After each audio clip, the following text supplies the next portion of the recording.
Road காலியாக இருக்க வேகமாக ஸ்பீட் டிரைவ் எடுத்து டெஸ்டினேஷன் அடைஞ்சிடலான்னு ஸ்பீட் எடுக்கும்போது பக்கத்தில் 3 ஆம்புலன்ஸ் 1 by 1 சைலண்ட் சவுண்டோடு போயிட்டு இருந்துச்சு. அதை பார்க்கும்போது எனக்கு என்ன தோணுச்சுன்னா, கடவுள் எனக்கு அலர்ட் பண்ணுறாரு, அந்த ஸ்பீட் டிரைவ்லாம் வேண்டாம், நார்மலாக நீ எப்படி ஸ்லோவாக போவியோ அதே மாதிரி போகணும் அலர்ட் பண்ணிச்சு. இது என்ன தோணுச்சு, அதில் இன்னும் உணர்ந்தது என்னென்னா, அந்த ஆம்புலன்ஸில் உயிருக்கு போராடிட்டு ஹாஸ்பிட்டல் நோக்கி போயிட்டுருக்காங்க, அந்த இடத்துல நம்ம இருக்கக்கூடாது அப்படின்னு இது பண்ணி. ஏன்னா எனக்கு ஒரு பழக்கம் இருக்குது, ஆம்புலன்ஸ்லாம் போச்சுன்னா நான் ரொம்ப கடவுளை வேண்டுவேன், அங்கே உள்ளுக்கு போராடிட்டு இருக்கணும், உயிருக்கு காப்பாற்றப்படணும் அப்படின்னு. ஸோ அப்போ நம்ம எப்படி இருக்கணும்னு நம்மளுக்கு தோணுச்சு. அதே மாதிரி நீங்கள் இந்த மாதிரி போகும்போது எப்போதுமே ஃபாஸ்ட்டாக ஸ்பீட் எடுக்கலாம் அப்படின்னு யோசிச்சு போயிடாதீங்க. ஏன்னா நீங்கள் போகும்போது அங்கே போய் எதுவும் ஆயிடுச்சா, ஃபாஸ்ட் ஸ்பீட் டிரைவில் எதுவும் ஆச்சுன்னா அது சுற்றி உள்ள காடி ஓட்டுறவங்களுக்கும் அங்கே மிகப்பெரிய ஆபத்து.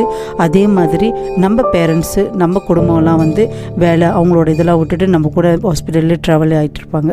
ஸோ இதெல்லாம் மிகப்பெரிய இது. அதனால் என்ன தோணுச்சுன்னா, ஸ்லோவான ஒரு டிரைவிங் எடுத்தேன். இயற்கையை பக்கத்தில் அவ்வளோ அழகாக இருக்குது, ஃபாஸ்ட் டிரைவ் எடுத்து அந்த இயற்கை ரசிக்கலன்னு தோணுச்சு. ஸோ அதை ரசிச்சுக்கிட்டே அப்படி ட்ரைவ் பண்ணேன். ஸோ இதனால் எனக்கு நான் என்ன ஒரு சின்ன வேண்டுகோள் என்னென்னா, ட்ரைவ் பண்ணும் போது ரொம்ப கவனமாக ட்ரைவ் பண்ணுங்கள். அதே மாதிரி ஒரு சின்ன வேண்டுகோள், காடியில் ஃபோனை யூஸ் பண்ணாமல் ட்ரைவ் பண்ணுங்கள். தேங்க்யூ.